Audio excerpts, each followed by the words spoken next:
कहते हैं बेटी घर की लक्ष्मी होती है, लेकिन आज भी मुल्क के कई हिस्सों में बेटियों को वो मकाम हासिल नहीं हुआ है जिसकी वो हकदार हैं। मुल्क में लगातार घट रहे लिंग अनुपात पर काबू पाने, बेटियों के तहफ्फुज और उन्हें तालीम याफ्ता बनाने के मकसद को जहन में रखकर हमारे वजीर आजम नरेंद्र मोदी ने 22 जनवरी साल 2015 को बेटी बचाओ बेटी पढ़ाओ की मुहिम का बाकायदा आगाज किया। मैं जरा माताओं से पूछ रहा हूं, अगर बेटी पैदा नहीं होगी तो बहू कहां से लाओगे? हम ये तो चाहते हैं कि बहू तो हमें पढ़ी लिखी मिले, लेकिन बेटी को पढ़ाना है तो 50 बार सोचने के लिए मजबूर हो जाते हैं। यह अन्याय कब तक चलेगा? हरियाणा के पानीपत जिले से शुरू हुई इस मुहिम को खास तौर पर उन जिलों में लागू किया गया जहां लिंग अनुपात गड़बड़ाया हुआ था और बेटी बचाओ बेटी पढ़ाओ की मुहिम के चलते लोगों के नजरियात को बदलने में भी कामयाबी हासिल की है। नाजरीन आदाब, डीडी उर्दू के इस खास प्रोग्राम में आप सभी का खैर मकदम है। जैसा कि आप सभी को इल्म है, बहुत सारी मुहिम हमारी हुकूमत की जानिब से चलाई जा रही हैं पिछले 6 सालों से। उनमें एक ख़ास मुहिम है बेटी बचाओ बेटी पढ़ाओ।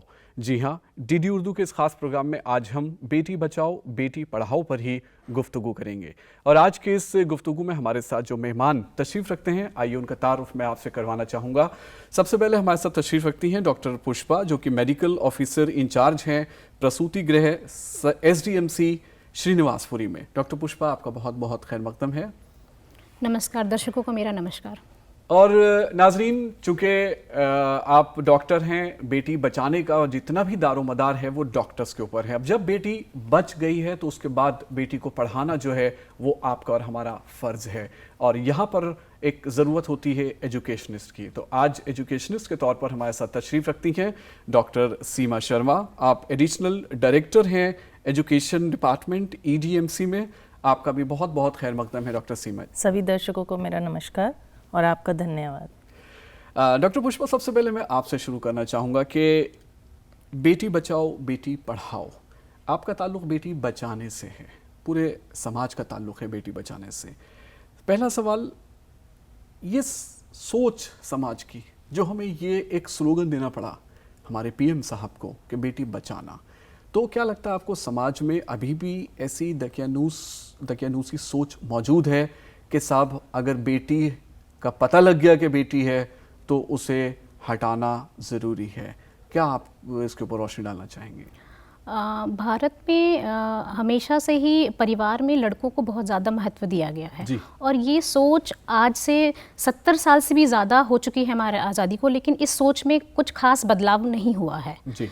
इस बदलाव के लिए हमें एक पढ़े लिखे समाज के साथ साथ एक सामाजिक सोच जो कि एजुकेशन के बावजूद नहीं बदल रही है। तो इस कैंपेन के द्वारा बेटी बचाओ बेटी पढ़ाओ, ये एक कैंपेन दिया है ताकि लोगों की सामाजिक सोच बदले। बिल्कुल बिल्कुल। हमारे पास सरकार ने मुहिम चलाई है कि लड़कियों को बचाया जाए। सरकार अपनी तरफ से सारी कोशिशें कर रही है, लॉज ला रही है, लेकिन ये जो रूढ़िवादी सोच है ये जब तक नहीं निकलेगी तब तक हम बेटियों को नहीं बचा पाएंगे। बिल्कुल। मुझे लगता है कि बहुत ही सीरियस मैटर है। डॉक्टर सीमा, मैं आपसे यहाँ पर ये पूछना चाहूँगा कि बेटी बचा भी ली कई घरों में, लेकिन मामला जब पढ़ाने का आता है तो वहाँ पर भी कुछ पेरेंट्स जो हैं वो कंजूसी कर जाते हैं। अपने बेटों को वो अच्छी तालीम ऊंचे स्कूलों में एडमिशन करवाते हैं, जबकि बेटियों से उनको लगता है कि इन्हें तो बस शादी करके इनको घर भेज देना है। क्या कहना चाहेंगी समाज की इस सोच पर? बिल्कुल सही कहा तारिक आपने। शिक्षा जितना अधिकार एक बालक का है उतना एक बालिका का भी है। बिल्कुल। तो इसलिए हमने लिंग अनुपात जो लड़का और लड़की का फ़र्क है वो सिर्फ उनके पैदाइश से नहीं देखना, उनकी शिक्षक ग्रहण करने से भी देखना है। तो जब बच्चा 3 साल का हो जाता है, 4 साल का हो जाता है, तो पेरेंट्स लड़के को तो प्ले स्कूल में एडमिशन करवा देते हैं, पर जहाँ लड़की की बात आती है उसको वो छोटे भाई बहन की देखभाल के लिए या घर की देखभाल के लिए काम करना सिखाना शुरू कर देते हैं। और जब 6 साल की जब वो हो जाती है और पास पड़ोस के लोग कहते हैं, और जब बेटी खुद समझदार हो जाती है और वो ये कहना शुरू कर देती है कि माँ पिताजी मैं भी पढ़ना चाहती हूँ, तब पेरेंट्स जो हैं वो सोचना शुरू करते हैं कि अब हम अपनी बेटी को शिक्षा दें या ना दें।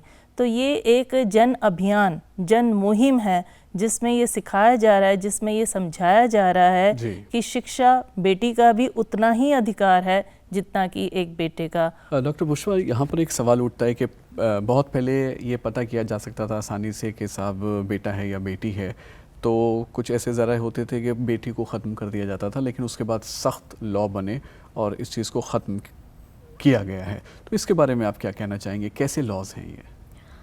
अल्ट्रासाउंड टेक्नोलॉजी मेडिकल फील्ड में एक बहुत बूम की तरह काम किया, जिससे हमें ये पता लग जाता था कि भ्रूण में अगर कोई बच्चे में कोई बनावटी खराबी है या कोई लाइफ थ्रेटनिंग इलनेस है, उसका पता लग जाता था, जिसके लिए ये लाया गया। लेकिन इसका मिसयूज़ होना शुरू हुआ। इससे क्या लोगों ने क्या करना शुरू किया कि भ्रूण में ही लिंग परीक्षण किया जाने लगा, और एक बार लिंग का पता लग जाता था तो भ्रूण में ही कन्या हत्या कर दी जाती थी। बिल्कुल, तो इस चीज़ को रोकने के लिए PCPNDT एक्ट लाया गया, जिसके तहत कंसेप्शन से पहले किसी भी तरह की कोई लिंग की जांच नहीं की जा सकती। ये एक दंडनीय अपराध है।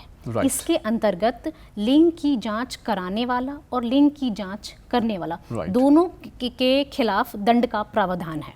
ओके। ताकि जो हमारा लिंग अनुपात जो लगातार डाउन ट्रेंड चल रहा है, डिफरेंस बढ़ता जा रहा है, उस पर रोक लगाई जा सके।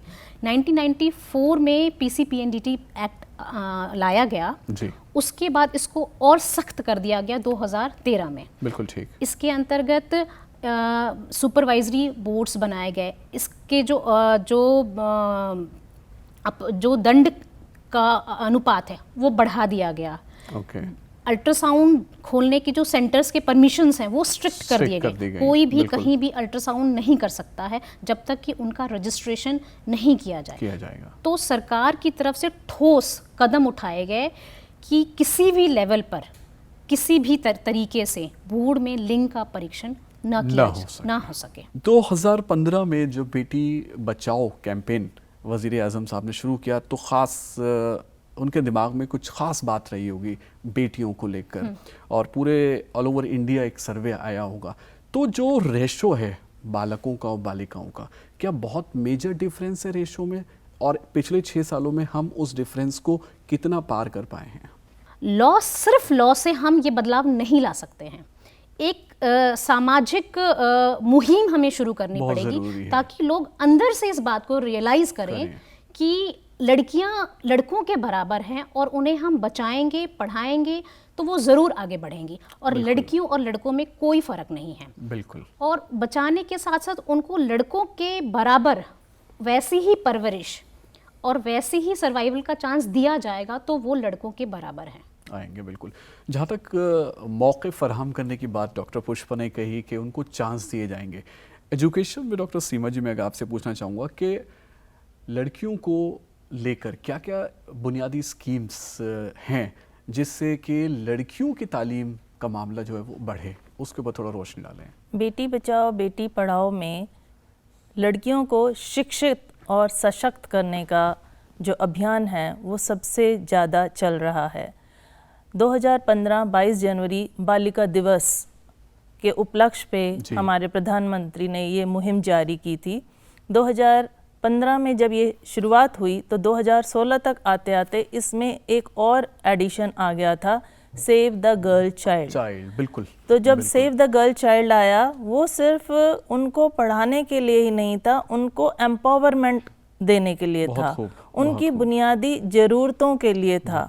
जैसा कि सभी विद्यालयों में देखा जाए तो विद्यालयों के निर्माण में इस चीज़ को बहुत ज़रूरी तौर पे चेक किया गया कि जो सुविधाएं बालक बालिकाओं के लिए होनी चाहिए कि उनको रेगुलर ड्रिंकिंग वाटर मिलना चाहिए, उनको सेफ और क्लीन टॉयलेट्स फैसिलिटी मिलनी चाहिए। बिल्कुल सही बात। बच्चियों के अनुपात के अनुसार जो ये व्यवस्था है उनके अनुसार, उनकी संख्या के अनुसार होनी चाहिए, जिससे कि उनकी शिक्षा में ये एक जो बाधा है ये ना बन सके। बिल्कुल ठीक। तो जैसा अभी आपने बात की थी लिंग अनुपात के लिए, तो वो भी मैं आपको बताना चाहूँगी कि 2014-15 में जब ये शुरुआत हुई थी तो जो सेंसस सर्वे किया गया था 1991 में ये 945 था। अच्छा। 2001 में ये 927 था और 2011 में ये 918 पाया गया। तो जब ये 918 जो कि हमारा नेशनल एवरेज से भी बिलो है पाया गया, तो ऐसे 100 डिस्ट्रिक्ट्स का पहले चुनाव किया गया जिनका अनुपात इससे कम था। अच्छा। और हरियाणा में तो ये बहुत ही कम पाया गया, इसमें ये पाया गया 871। तो 871 गर्ल्स पाई गई 1000 बॉयज़ के कंपैरिजन में, इसलिए इस मुहिम की शुरुआत जो है हरियाणा से की गई। और हरियाणा, राजस्थान में जैसा कि आपने जाना कि भ्रूण हत्या सबसे ज़्यादा होती थी, तो वहाँ के पेरेंट्स को शिक्षित करना अनिवार्य था। तो ये सिर्फ शिक्षा का माध्यम सिर्फ गर्ल्स के लिए नहीं है, ये पेरेंट्स के लिए भी है। शुरुआत जो है पेरेंट्स पे है, जो कि न्यूली मैरिड कपल्स हैं। न्यूली मैरिड कपल्स हैं जो कॉलेज में पढ़ रहे लड़के लड़कियां हैं, उनको इस समझदारी की ज़रूरत है कि जब वो माता पिता बने तो इस चीज़ के लिए वो चेकअप ना करवाएं। बिल्कुल ठीक। जीवन जितना एक लड़के का अधिकार है उतना ही एक लड़की का भी अधिकार है। और जहाँ तक मामला योजनाओं का है तो इसमें लाडली योजना भी है, सुकन्या समृद्धि योजना भी है, और सुकन्या समृद्धि योजना आज की सबसे ही अच्छी और सबसे कम इन्वेस्टमेंट वाली, सबसे ज़्यादा इंटरेस्ट देने वाली योजना है। इसमें आप पाएंगे कि 0 से 10 वर्ष तक की कन्या की जब कन्या पैदा होती है उस दिन से लेके 10 वर्ष तक की जो भी कन्या है उसका अकाउंट खुलवाया जा सकता है।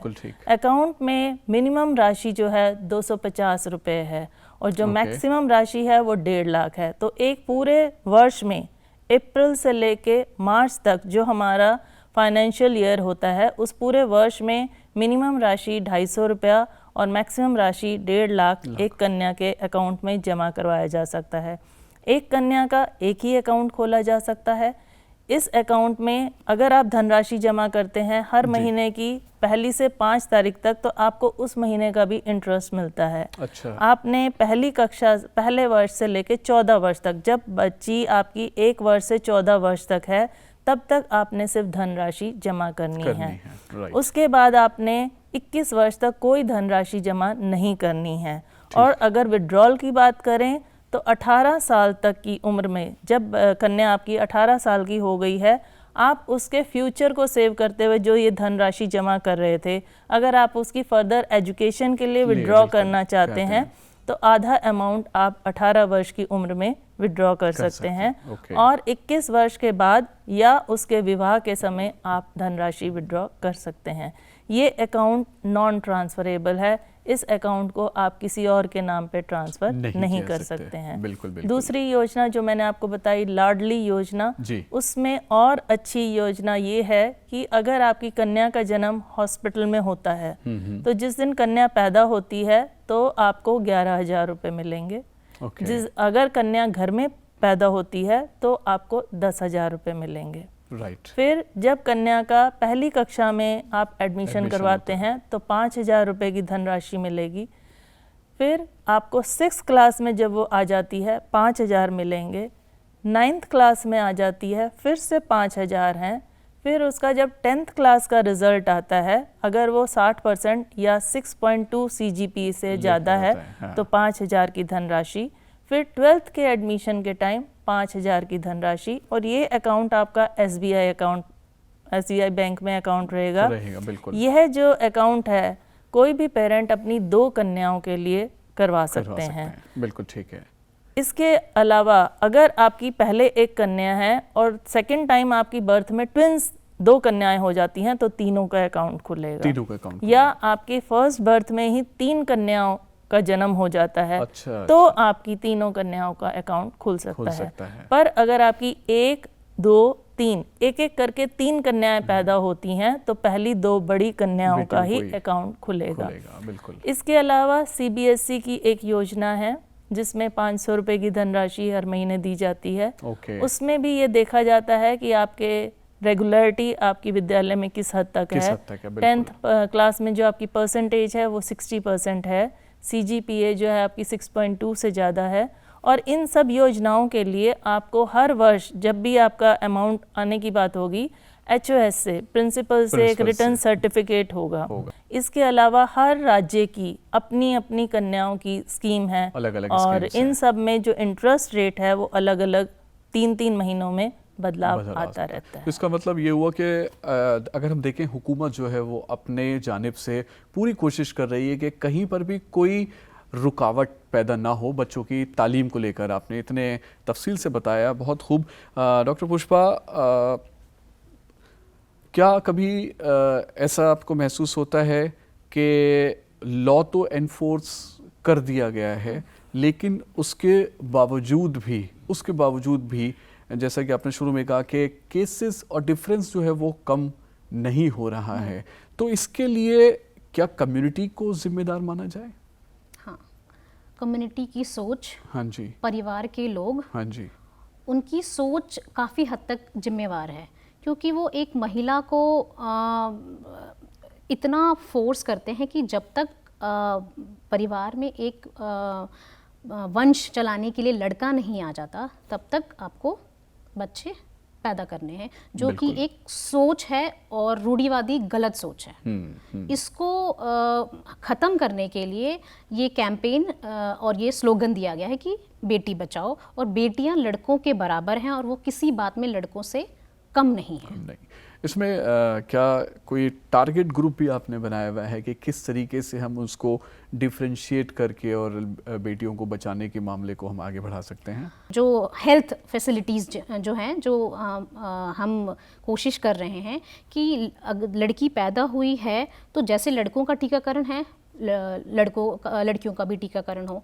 ये भी देखा गया है कि पैदा होने के बाद जब तक बच्चा 6 साल की उम्र तक पहुंचता है तो भी लिंग अनुपात में काफ़ी फ़र्क है। इसका मतलब है कि 6 साल तक आते आते या फिर तो कुपोषण या किसी और वजह से लड़कियों की जो है वो मृत्यु हो जाती है। इस वजह से अनुपात में कमी पाई गई है। ये भी देखा गया है? हाँ, ये भी देखा गया है कि 0 to 6 ईयर्स जो सेक्स रेशियो, जेंडर डिफरेंस ये पाया गया है। अच्छा। तो इसका मतलब है कि कहीं ना कहीं परिवार की तरफ से, समाज की तरफ से कमियां हैं, जिसकी वजह से वो 6 साल की उम्र तक भी नहीं पहुंच पाती है। इसके लिए सरकार ने स्कीम्स चलाई हैं कि लड़कियों को पोषण के लिए आंगनवाड़ी ICDS स्कीम है, जिसमें उन्हें खाना दिया जाए, अनीमिया को कंट्रोल करने के लिए दवाइयाँ दी जाए।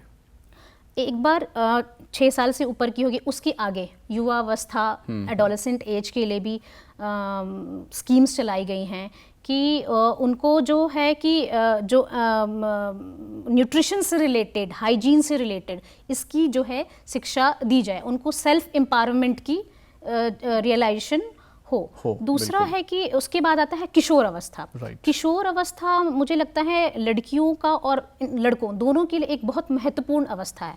इस अवस्था में ये वो अवस्था है जब लड़कियां परिपक्व होती है एक महिला बनने के लिए। तो जब वो परिपक्वता देने के लिए हमें उनकी न्यूट्रिशन और उनके बाकी सारी चीज़ों का ध्यान रखेंगे, तभी वो एक परिपक्व महिला बनेगी, तभी वो एक स्वस्थ बच्चे को जन्म देगी। बिल्कुल।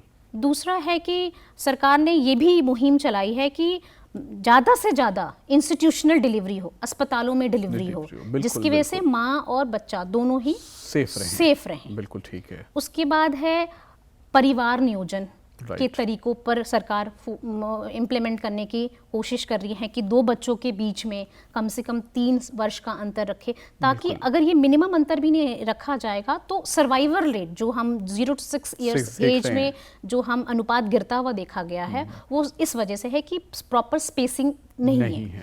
तो देखा जाए तो ये जो बेटी बचाओ है, ये एक साइकिल है इसका कोई एंड नहीं है। हमने बेटी बचाई, हमने उसका पोषण किया, वो एक स्वस्थ युवा बनी, स्वस्थ युवा से एक स्वस्थ महिला बनी और उसने एक स्वस्थ बच्चे को जन्म दिया।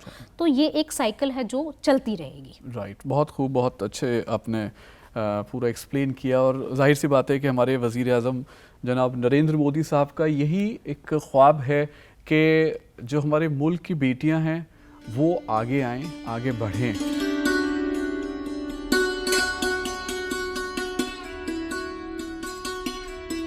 हमारे वजीर आजम नरेंद्र मोदी ने साल 2015 में हरियाणा के पानीपत जिले से एक मुहिम का आगाज किया था, बेटी बचाओ बेटी पढ़ाओ, और इस मुहिम के तहत बहुत से लोगों को फायदा भी पहुंचा। आइए नाज़रीन जानते हैं कुछ लोगों की राय इस मुहिम से मुताल्लिक। बेटी पढ़ाओ बेटी बचाओ प्रोग्राम से सारे समाज में जागृति आई है, जिसका जीता जागता उदाहरण मैं हूँ।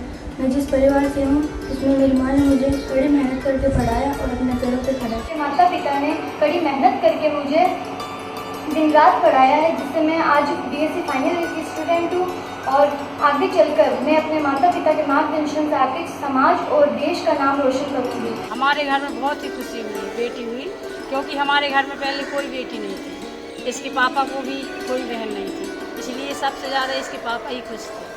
हमें तो गर्व हमारी बेटी है, हमारी बेटी किसी बच्चे से कम नहीं है। हमें यहाँ पढ़ाई सरकारी स्कूल में, हमारे जहाँ तक क्षमता ले भगवान की कृपा से हमें दो बेटियाँ, बेटा है हमारे को। बेटियाँ हमें दुख सुख में हमारे काम आए, जो बच्चे नहीं काम आते हैं, लड़के तो नहीं काम आते। बहुत शायद बहुत मुश्किल होता है जो आ जाते कोई लड़के, लड़कियाँ ही काम आती है।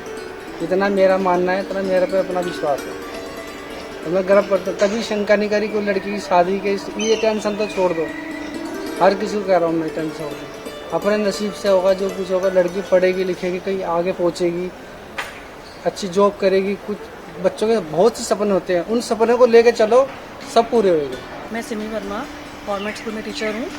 हमारे स्कूल में बेटी बचाओ बेटी पढ़ाओ के लिए बहुत ज़्यादा मेहनत की जा रही है कि लड़कियों का ज़्यादा से ज़्यादा उत्थान हो सके, वो स्वावलंबी बन सके। इसके लिए अभी से प्रयास किए जा रहे हैं। बच्चों का, लड़कियों का खासतौर पे एनरोलमेंट स्कूल में किया जाता है। इसके लिए इनको बैंक में इनके साथ हम जाते हैं, जाके इनके सुकन्या समृद्धि अकाउंट खुलवाया जाता है, जिससे कि इनकी पढ़ाई सुचारू रूप से चल सके। इसके अतिरिक्त क्या है कि इनका हमारे विद्यालय में बच्चों के लिए कन्या प्रोत्साहन राशि आती है, उसमें लड़कियों के लिए पूरा आगे उनको प्रोत्साहन दिया जाता है कि वो अपनी पढ़ाई सही से कर सकें। पिछले 6 साल से हमें लगता है कि सेवा के 6 साल वज़ीर आज़म साहब के जो कहा वो किया। क्या कभी आपको ऐसा लगता है कि प्राइमरी लेवल पर भी लड़कियों की तालीम में परेशानियां हैं? अगर हैं तो उनको कैसे आप लोग सॉर्ट आउट करते हैं? बहुत खूब, आपने बहुत ही बढ़िया सवाल पूछा है तारिक भाई। पूर्वी दिल्ली नगर निगम अपनी गर्ल चाइल्ड इंसेंटिव योजना के तहत 500 रुपया हर गर्ल चाइल्ड को देती है। अच्छा। जिससे कि उनका जो पढ़ाई का खर्चा है वो भी चल सके। बिल्कुल। उसके अलावा फ्री एजुकेशन, यूनिफॉर्म सब्सिडी, उनको मिड डे मील की सुविधा है, उनको इंश्योरेंस मिलता है, लाइफ सेफ्टी इंश्योरेंस है उनका। अगर किसी बच्चे को कोई चोट लग जाती है, कोई अंग उनका डैमेज हो जाता है या किसी बच्चे की डेथ हो जाती है, तो इसके लिए बच्चे की सिक्योरिटी रखते हुए इंश्योरेंस की स्कीम्स हैं। इसके अलावा जो हमारे मेरिट स्कॉलरशिप, जो बच्चे अच्छे पढ़ने में आते हैं उनको मेरिट स्कॉलरशिप मिलता है। 4th क्लास में ये धनराशि 1000 रुपये है और 5th क्लास में ये धनराशि 1100 रुपये है। इन्हीं बच्चों को जिनको मेरिट स्कॉलरशिप मिलता है, इनको भारत भ्रमण के लिए भी ले जाया जाता है। अच्छा। और इसके विपरीत जो बच्चे स्लो लर्नर्स हैं उनके लिए रेमेडियल कोचिंग कैंप्स चलाए जाते हैं। तो हमारी पूर्वी दिल्ली नगर निगम में किसी भी लड़के और लड़की में, बालक और बालिका में कोई भी डिफरेंशिएशन पढ़ाई के मामले में, सुविधाओं के मामले में नहीं किया जाता। जहां मैं स्पेशल एजुकेटर्स की बात करूं तो वहां हमारे जो चिल्ड्रन विद स्पेशल नीड्स हैं, चाहे वो लड़का हो चाहे वो लड़की हो, सभी का एडमिशन किया जाता है, सभी की ज़रूरतों का ध्यान रखा जाता है। बिल्कुल। डॉक्टर पुष्पा, फ्यूचर प्लान्स की अगर हम बात करें तो क्या आपको लगता है कि इस जानिब और क्या किया जा सकता है ताकि हम कम से कम जो सेक्स रेशो जो डिफरेंस बना हुआ है उसको हम कम कर सकें? कुछ ऐसे फ्यूचर प्लान्स हैं गवर्नमेंट की तरफ से भी और आपकी तरफ से भी? हमारी तरफ से हमारी हेल्थ फैसिलिटी में जब लोग जैसे कि प्रसूति गृह है जी, तो वहाँ प्रेग्नेंट लेडीज़ अपने सास या ननद या फिर हस्बैंड इनके साथ आते हैं। तो हम ऐसा करते हैं कि हेल्थ एजुकेशन उनको देते हैं इस बारे में कि लड़कियों को जो है इक्वल अपॉर्चुनिटी मिलेगी तो वो भी कुछ करके दिखाएंगी। बिल्कुल। तो परिवार को बढ़ाना सिर्फ इस वजह से क्योंकि परिवार में एक लड़का नहीं है, ये सही नहीं है। अच्छा, ये सही नहीं है। बिल्कुल। और एजुकेशन के साथ लोगों की मानसिकता बदल रही है, लेकिन जो पुराने ज़माने के सास ससुर ये थोड़ा रूढ़िवादी सोच रखते हैं, तो इनके लिए सास बहू सम्मेलन टाइप का रखा गया है कि उन्हें बताया गया है कि वो ज़माना नहीं है, अब ज़माना बदल गया है, ज़माने के साथ हमें भी बदलना पड़ेगा। आपने फ़र्क महसूस किया जो एक जनरेशन है, जो हमारे फादर्स की जनरेशन हैं या फोर फादर्स की जनरेशन है, उसमें उनकी सोच में आपको कुछ फ़र्क नज़र आया? हाँ, काफ़ी हद तक लगता है सोच तो में फ़र्क तो आया है। क्योंकि अब इस डिसीजन में पहले सास ससुर या बूढ़े लोगों का रोल होता था। अब क्योंकि समाज में लड़के और लड़कियां दोनों ही एजुकेटेड हो रही हैं, तो इसका डिसीजन जो है पति पत्नी मिलकर ले रहे हैं और इस पे फर्क आ रहा है और आगे आएगा और हमारी कोशिश जारी रहेगी। बहुत खूब। आखिरी सवाल है डॉक्टर सीमा जी आपसे, जैसे कि बहुत ही पॉजिटिव नोट के ऊपर डॉक्टर पुष्पा जी ने अपनी बात कही, ऐसी पॉजिटिव नोट के ऊपर एजुकेशन, हेल्थ है और एजुकेशन है, ये दो चीज़ें हैं, सेहत है और तालीम है, तभी हम एक बेहतरीन इंसान का जो है वो निर्माण कर सकते हैं। तालीम को लेकर, एक लड़की की तालीम को लेकर आप क्या सोचती हैं? मुझे लगता है कि एक लड़की को तालीम देना एक ख़ानदान को तालीम देने के बराबर है। इस नोट पर आप क्या कहना चाहेंगे हमारे व्यूअर्स से? बिल्कुल सही। 2019 में जब इकोनॉमिक सर्वे किया गया जी, तो ये कहा गया कि ये जो मुहिम है बेटी बचाओ बेटी पढ़ाओ, इस मुहिम को चेंज करके अब हम इसका नाम जो है बदलाव रखें, और बदलाव है बेटी आपकी धन लक्ष्मी विजय लक्ष्मी। बहुत खूब। बदलाव, बेटी आपकी धन लक्ष्मी विजय लक्ष्मी। तो इस मुहिम को देखते हुए ये पता चल रहा है कि जो पेरेंट्स हैं उनकी मानसिकता में बदलाव आ रहा है। पेरेंट्स अपनी लड़कियों को शिक्षित कर रहे हैं, और अगर बेटा अंश है तो बेटी वंश है। जैसा कि आपने कहा कि एक बेटे को पढ़ाने से एक आपने इंसान को पढ़ाया, लेकिन एक बेटी को पढ़ाने से आपने एक पूरे परिवार को पढ़ाया। और जैसा कि आपने कहा, मैं इस प्रोग्राम को जब हम कंक्लूड कर रहे हैं तो इस बात से कहूँगी कि एक प्रोग्राम में जब अटेंड कर रही थी, वहाँ एक कहा गया कि सबसे कम शब्दों में आप दुनिया का खूबसूरत शब्द, एक शब्द में अगर आप दुनिया की खूबसूरती बता सकते हैं तो आप क्या बोलेंगे? तो वहाँ बोला गया अगर दुनिया की खूबसूरती एक शब्द में बतानी है तो आप बेटी शब्द बोलेंगे। शर्त लगी थी सारी दुनिया की खुशियों को एक शब्द में लिखने की, वो किताबें ढूंढते रह गए और मैंने लिख दिया बेटी। बेटी भार नहीं है आधार, जीवन है उसका अधिकार, शिक्षा है उसका हथियार, बढ़ाओ कदम करो स्वीकार, बढ़ाओ कदम करो स्वीकार। धन्यवाद। बहुत खूब। बहुत अच्छी बात डॉक्टर सीमा शर्मा, आप हमारे इस प्रोग्राम में आई और बहुत ही इम्पॉर्टेंट एस्पेक्ट्स के ऊपर आपने रोशनी डाली। आपका बहुत बहुत शुक्रिया। और डॉक्टर पुष्पा, आपका भी बहुत बहुत शुक्रिया कि आपने मेडिकल ग्राउंड पर और जो भी आपका फील्ड है उसके ऊपर आपने रोशनी डाली। और मुझे उम्मीद है कि नाजरीन, बेटी एक ऐसी रोशनी होती है जो आपके और हमारे ख़ानदान को आगे लेकर चलती है। बेटी, जैसा कि डॉक्टर सीमा शर्मा ने एक बहुत ही खूबसूरत पंक्तियाँ आखिर में कही कि उजियाला है, रोशनी है। और मुझे लगता है कि शायद यही विज़न हमारे वज़ीर आज़म साहब का रहा, जिन्होंने आज से 6 साल पहले इस के ऊपर बहुत बड़े लेवल पर काम किया, बेटी बचाओ बेटी पढ़ाओ, जो अभी तक चल रहा है। तभी ये कहा जाता है कि 6 साल सेवा के, जो कहा वो किया। डीडी उर्दू में आज बस इतना ही। कैसा लगा हमारा प्रोग्राम हमें ज़रूर बताएं। फिलहाल मुझे दीजिए इजाज़त। अपना ख्याल रखिए, अपने पड़ोसियों का भी ख्याल रखें। आदाब।